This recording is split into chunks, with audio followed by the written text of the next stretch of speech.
To all the weird, wonderful, and eccentric Southerners, whether by birth or by choice, come on in and sit a spell with us while we share a little story about the eccentric South. If there's one thing we love, it's the unique and eccentric side of the South. It's that little bit of oddness that mixes in and makes everything just more interesting. So let's talk about camels. Specifically, let's talk about Southern camels. And more specific, let's talk about a camel named Douglas who is buried in Vicksburg, Mississippi. Way back in 1851, Jefferson Davis started proposing that camels be used to develop a Camel Corps, but Congress wasn't having any of it.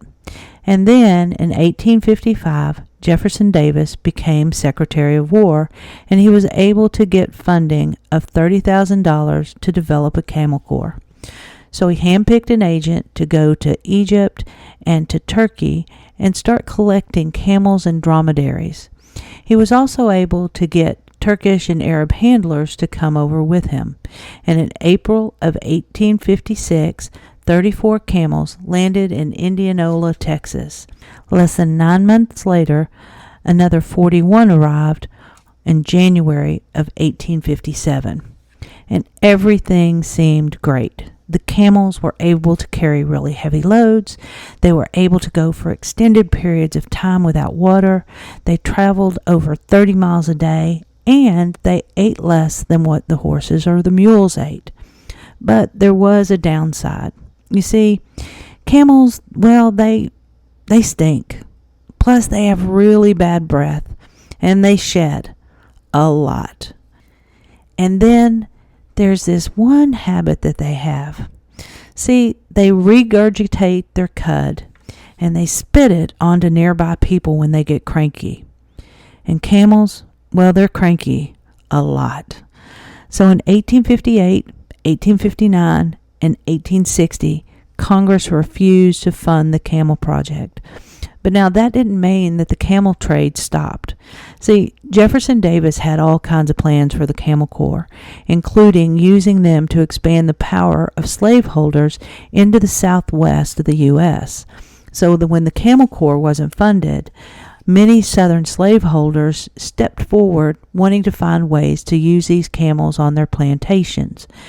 And in 1858, a ship carrying 89 camels docked in Galveston, while a few months later, 21 additional camels arrived in Mobile, all headed to plantations across the South. When the Civil War started, some of the camels were used by both the Union and the Confederate armies, and that's where Douglas comes in. See, Old Douglas, as he was called, was a member of the 43rd Mississippi Infantry Regiment. Douglas took part in the Battle of Corinth, in the Battle of Iuka, and finally in the Siege of Vicksburg.